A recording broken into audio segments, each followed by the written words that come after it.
Since the beginning of his presidential campaign, Donald Trump has repeatedly claimed that America is losing on trade.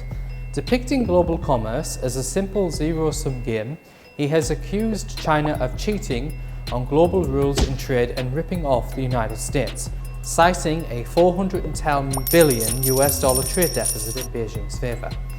According to the White House, China gains an unfair advantage in trade through state-supported industrial subsidies, intellectual property theft, and a lack of free market access for US investors.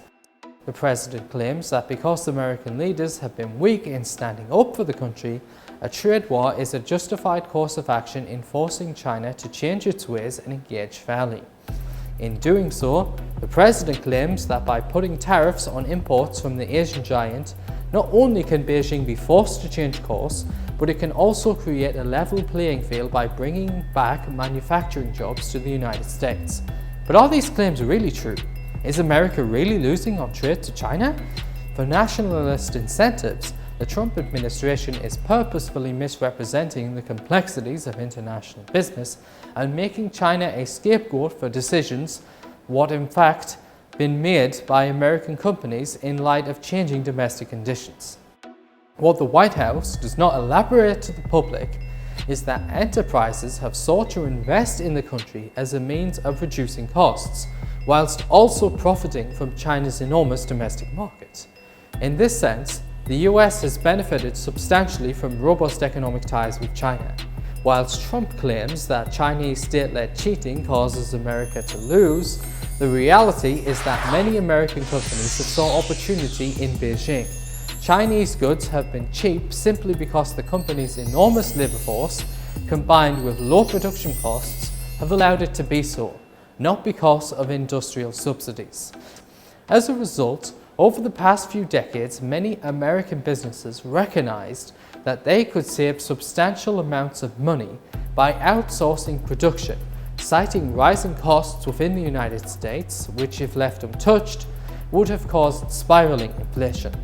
As a result, the role of China has allowed many of America's leading brands to produce their products on an affordable scale and avoid steep price increases to consumers. Such have included Apple, Nike, General Motors, Ford, Intel, and many more. With companies such as these manufacturing in China and exporting to the United States, a great deal of the purported trade deficit consists of American companies serving Americans.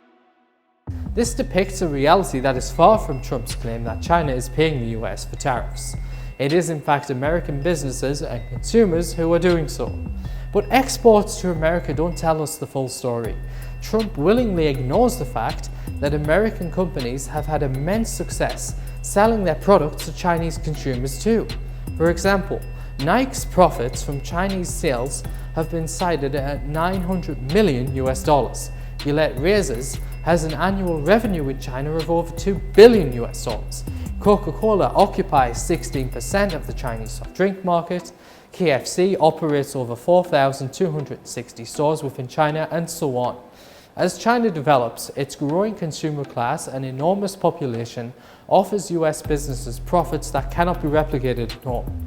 How can Trump claim that Washington is losing?